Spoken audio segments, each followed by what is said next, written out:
Although it has been proven that the skyrocketing stock index and the instantaneous expansion of market value are not sustainable, whether it is a securities investment base, the number and scale of institutional investors such as gold, QFII, and QDII, as well as the billions of individual investors, as well as the financial asset equivalent that accounts for half of the stock market, and the degree of securitization of state-owned assets, all indicate that China's economy is undergoing sustainable and irreversible structural changes. The capital market is becoming one of the most important wealth management platforms for governments, enterprises, and individuals, and China is shifting from commodities. The era has entered an exciting era, the era of capital finance. In China's capital and finance sector experienced unprecedented explosive growth. WTH, the Shanghai Composite Index, has increased from multiple points, rising to a high point. The total market value of listed companies in the Shanghai and Shenzhen stock markets has experienced a fission growth, reaching trillion yuan, of which the market value of A shares is trillion yuan, becoming the largest emerging market and the fourth largest securities market in the world. The securitization rate of China's economy has continuously crossed the threshold of percent from percent a year ago, which is comparable to the level of the international mature market. A number of aircraft carriers, such as PetroChina, China Shenhua, China Co-Construction Bank, China Railway Group Limited, have achieved securitization through the issuance of new shares through IPO. A number of central armies, such as China Shipbuilding, Xi'an Aircraft International, and Dongfeng Electric Machinery, have realized securitization through overall listing. A large number of national team companies such as NFC, CNOOC Haisheng, and Huadian Energy have realized securitization through and is accustomed to using the laws of industrial civilization and information civilization to explain, study, and judge financial problems. The development of the securities market according to geometric series conforms to the laws of financial civilization, but meets the logic of industrial civilization, regulation and intervention according to the development of arithmetic progression, the so-called P/E ratio, securitization rate and valuation model in the inherent knowledge system have been repeatedly denied by the market, but they are still regarded as the 四无苏 being conservative towards traditional knowledge and unable to understand the arrival of a new civilization may result in schizophrenia. Integrating and responding to the four civilizations in a timely manner will lead to a winner-take-all in the market. Concept era business opportunities are experienced just as the Chinese people are complacent about the national policy of family planning, which has resulted in 400 million fewer births in China. The aging population has advanced by 23%. 10 years will come. At the end of 2006, the population of elderly people aged 60 and above in China reached 149 million. Experts predict that it will reach 325 million by 2030, accounting for 21.9% of the total population. The typical 4+2+1, where a young couple has two support for elderly people and one child family structure. Structural shortage of labor force and insufficient social security income are the numerous challenges brought about by aging, which force structural adjustments at all levels of society. And the most crucial one is the transformation of thinking mode under the transition of old and new. The older generation thinks with the left brain. The left brain belongs to logic, rationality, utilitarianism, personal experience, analysis and calculation. The brain processes information in a time-dependent, sequential, and either-or directed manner. Therefore, the left brain almost represents the rule, institutionalization, standardization and mass production, which is just in line with the rules of the industrial age, bringing about the efficiency of collectivism, and also making focusing on big things and pragmatism the most typical way of thinking of the left brain. From the rule of holding chopsticks in the right hand, the arrangement of multiple choice questions on machine reading cards, to the efficiency of Fordism and the scientific worship of industrial civilization. The products under left brain thinking almost control the past. And in that year generation, left brain control has its inevitability. Firstly, in the early stages of industrialization, the market's ability to allocate resources was weak, and it could only rely on administrative means to concentrate efforts on major tasks to achieve national street rateages. Secondly, the accumulation of primitive capital relies on careful calculation, rationality rather than sensibility, science rather than intuition, and the consolidation of the foundation of the real economy through standardized production based on efficiency rather than the construction of a utopia. Therefore, industrial civilization itself is a civilization dominated by the left brain, and rationality and science are the two of them great magic weapon. But now the situation has made the premise of the era of left brain control gradually fade.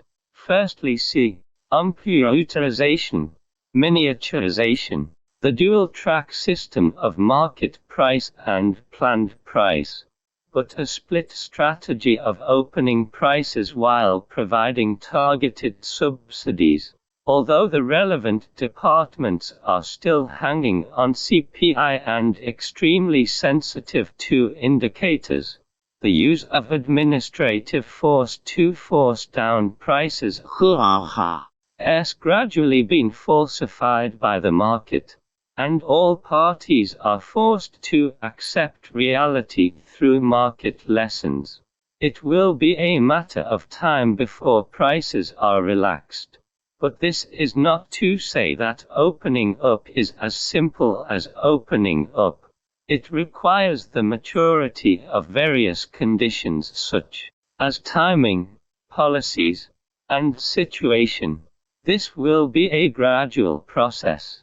Considering the affordability of society, relevant parties are likely to adjust the pace and speed of price liberalization with changes in the situation, giving society enough time and space to transform and digest. At the same time, liberalizing prices does not mean that the government will let go. Regulation can still affect prices, but the methods have changed. It is no longer administrative control, but indirectly affects prices by influencing market supply and demand, such as the rice bag, the Gettable Basket Project, or price adjustment funds. So the crux of the problem lies not in opening up prices, but in how to maintain social stability. Looking at the impact of reform, the most likely impact is on the price-sensitive vulnerable groups. In order to stabilize people, ease hearts and promote reform, the government's bottom-up targeted subsidies may become a protective cushion for the gradual liberalization of resource prices in the future. This turns the key question to how to target subsidies, whether directly or indirectly. The reason why education reform and healthcare reform are in a dilemma is because relevant parties attempt to reduce the burden on the public through indirect subsidies from institutions, schools, hospitals, etc. The starting point is correct, but subsidy institutions are prone to rent-seeking and corrupt, but they cannot effectively compensate. Therefore, indirect compensation is better than direct compensation. The focus of future subsidies is likely to shift from subsidizing hospitals and schools to directly subsidizing patients, impoverished students, and the poor with quasi-currencies such as medical vouchers, education vouchers, and food vouchers. On the other hand, the operating mechanism of subsidies precisely involves the sensitive core of structural reform. Indirect compensation and direct compensation will originate from two different power operations. The former requires the separation of the linear functions of the administrative department from the powers directly under the state, while the latter requires research on the separation of decision-making and administrative execution. It is difficult to truly achieve separation in the short term. It may be a long-term trend towards future policy goals. But under the pressure of the situation, strengthening the power of forks. Firstly, price reform once again faces a fork in the market or administration. At that time, the marketization of consumer goods was radical. The one-step implementation led to severe inflation with CPI reaching %. And some major cities such as Beijing exceeding %. In that price reform is not as simple as marketization. The shock therapy severely damaged economy of Russia is a clear proof. Today, if the price of resource goods is released at once, it is likely to repeat the price breakthrough of years. But price controls also distorts the market. For example, market coal plant power has made % of state-owned power enterprises lose money, and % of Shanxi power enterprises' capital chain may be broken or will lead to power shortage this summer. It can be seen that price marketization is still a major direction. But the market-oriented transformation from planned thinking cannot be achieved overnight, which often requires a process. Therefore, in the process of reform, it is necessary to adhere to the marketization of prices while maintaining social stability through administrative power. Undoubtedly, becoming the leader of left-ping the standard of right balance. Secondly, the direction of price reform has been determined, but the market-oriented approach faces a choice, which is to linearly follow the god painting 破衣傲飘 or nonlinear feeling stones crossing the river. In the SU, under the advocacy of price liberalization both domestically and internationally, the world believed that long pain is better than short pain. In a shortage economy, the feasibility of directly connecting prices through linear deduction not only failed to achieve price reform, but also triggered a wave of panic buying and hoarding, which taught profound lessons.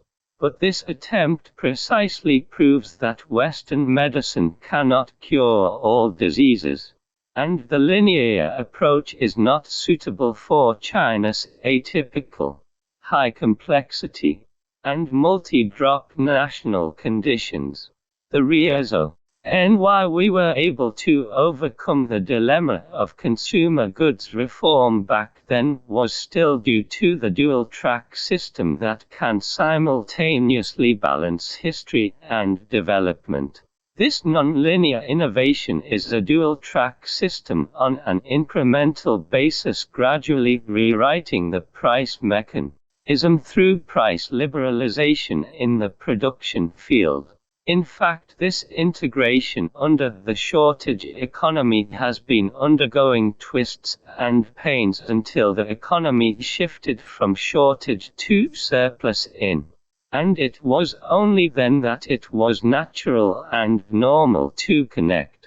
From this it can be seen that the feasible path for resource price reform is still a dual-track system.